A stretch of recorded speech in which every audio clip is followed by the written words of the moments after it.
not to be incredibly respected. But in my estimation, from the people that I've spoken to covering the league, he's never been feared.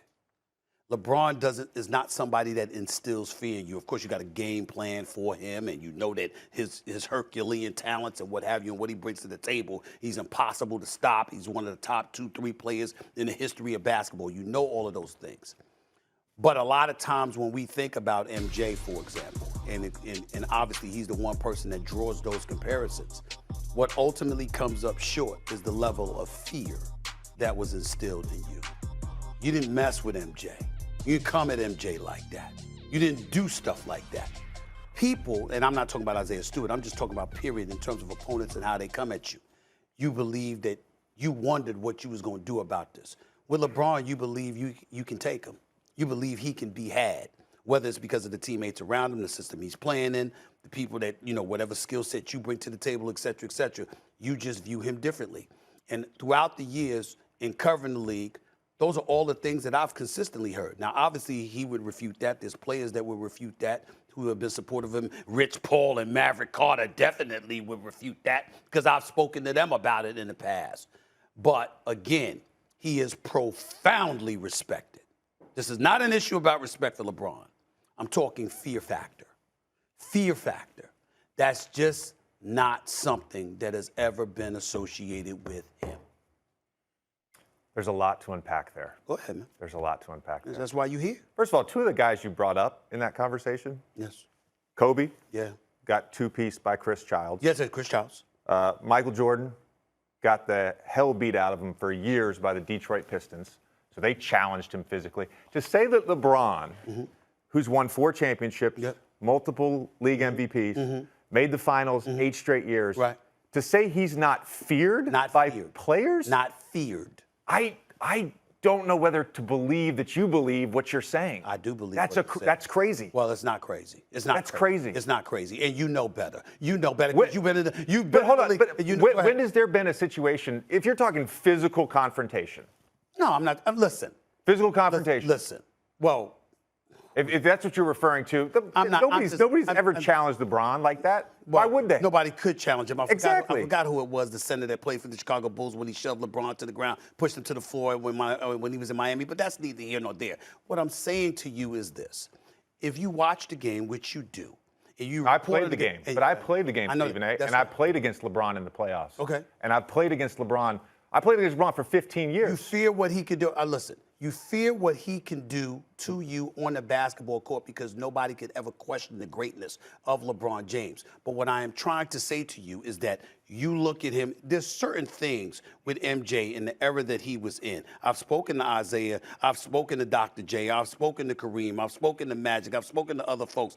There's a culture that existed in the 80s, into the 90s, into the 2000s, or what have you. When you look at LeBron and you compare him to some of the preeminent superstars that have played this game, when it comes to fear, that's one of the differences. Do you mean because LeBron's more accessible, like in terms of the personality, and where MJ wasn't like one of the buddy guys? That could have a lot to do with it. What I'm saying is, we're talking about the greatest player who ever played the game, which I believe to be Michael Jordan. And a lot of times, when you delineate the difference between the two, whether it's Michael Jordan or it's LeBron James, they're talking about a fear factor. There's just certain things you knew that you wasn't going to do to MJ. You could come to MJ on the court, but the things that people have done, the way that they've talked about LeBron James, the way that they've come behind him in the media, behind his back and stuff like that, you hear stuff 30 years later about MJ. A lot of times you didn't hear that kind of stuff going on because there was a level of respect and fear that LeBron, I shouldn't say respect because LeBron has always been respected. Yes. Stephen A. Yes. Hold on a second. LeBron has grown up in a completely different world that existed in the 80s and 90s. There was no First Take in the 90s. Could you imagine in the New York Knicks series, MJ going to Atlantic City the day before the game and coming home at 2 a.m.? Social media, this show, it's all you would talk about for days. No. For days. No. Yes, it would be. No, not on this show. Not on this show. Because as far as I'm concerned, listen, let me tell you what I said back there because I'm glad you brought that up. Michael Jordan went out and gambled, right? And Michael Jordan, hypothetically, I guess it was in the millions or whatever, he might have lost. My response was, you have any idea how much money Michael Jordan's worth? What do you care? Mind your business. But what does this have to do with no, fear? No, What does it have to I'm do just with bringing you fearing brought up someone? Atlantic City. I'm saying the point that I'm trying to make. The reason people talk about LeBron, though, is because he lives in a 24/7 news They would have talked about anybody, and it would have been just as bad, if not worse, for MJ, no doubt about it. But I'm talking to you about respect and fear. There's no question. We ain't talking about respect for LeBron. And I'm disagreeing with you completely. And so you're saying, there's no credence to Stephen A's argument, JJ. So you're saying that the people like that, the fear that Michael Jordan instilled in people, that's what LeBron did? Yes. Okay. In a different way. I mean, you're comparing two different things. Well, to say that his peers don't fear him, opposing coaches don't fear him. Do you think people want to go into a playoff series against LeBron? No, I'm not talking about basketball. I'm not talking about basketball. On the court, I'm acknowledging his greatness. What I'm saying to you, the way people talk about him, the way they look to attack him, and I'm talking about contemporaries in the National Basketball Association. I'm not talking about his performance on the court. That's not what I'm saying. And by the way, who's attacking LeBron? Who's attacking LeBron? I'm talking about over the years, people that have come at him. Come on, JJ. I got to go to my archives to look this up. I would love from a player. Find me a player, more than one. Right. Find me a player who's beat Oklahoma City for the title that year because it was fresh off of them losing in the finals to the Dallas Mavericks and the pressure that mounted on his shoulders. I'm telling you, as a person that covers the sport, it was nothing like it. I mean, we were all sitting there looking, and it was like, oh, you better get it done now. This is it right here. Legacy, everything. Even though he had a career, obviously, that was still, had more than a decade of, almost a decade of wheels left on it and all of this other stuff. The fact that they had assembled and the fact that he had said not one, not two, not three, not four, 5, 6, 7, and then they lost to the Dallas Mavericks, Dirk Nowitzki, who they were favored to beat. And in the same breath, it was Dirk Nowitzki, but there were times in the fourth quarter where Jason Terry was guarding you, and you did not abuse that man, even though I love the Jet. You did not abuse that man. This LeBron James we're talking about. The heat that was on him, I'll never forget this, Key, JJ, following year. They down 3-2, and they got to go to Boston. Boston's got him up, got him down 3-2. Paul Pierce, KG, and the crew looking to close the deal, and we all descended on Boston. It was like, yo, this is it. This is it right here. You get bounced out from this. Ain't no coming back from this. And that brother dropped 45 and 15. When they show that photo of him looking like he a man possessed, for crying out loud, he was just in a different zone. It's because he knew at that moment in time, in my opinion, just covering sports, there comes a moment for a lot, not all, but for a lot of athletes where winning will propel you to new heights, losing will sink you. You just ain't coming back from it. And that's what it looked like for LeBron at that particular moment. And I've always viewed that as his toughest challenge because to me, it was like if he didn't overcome that, I don't think he might have ever learned to become a champion. Interesting. See, for me, what I'm listening to him say right there is, it is his toughest challenge because of everything that Stephen A. said. He got over. He won those championships. Right. So I'm through that now. Now I done went out there. I done asked for Anthony Davis to come. We won one. Last year we didn't even make it. We got bounced. But now I done went out and got Westbrook. I done brought the old band together in Dwight Howard. Now I'm bringing in Rondo. I got Ariza coming when he's back healthy. So I got all the old goods coming back. But I also recognize and I realize that we are not where we want to be. And it's going to be hard to get there. It's going to be challenging to get there.